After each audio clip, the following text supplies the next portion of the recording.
আমাদের এলাকা থেকে রাস্তাটা আমি অনেকবার ভিডিও করেছি, দেখার মতো, খুবই সুন্দর, একদম ঝোপঝাড়ে গাছে ভরা, দুধারে প্রচুর গাছ, অসাধারণ ভিউ দেখতে খুবই ভালো লাগে,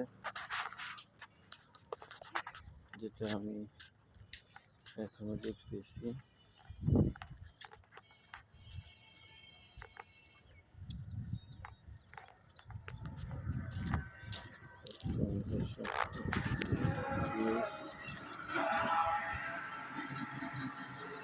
আমাদের বাড়ি থেকে রাস্তার দুধারে প্রচুর সবুজ ঘাস, যেগুলো অসাধারণ দেখতে।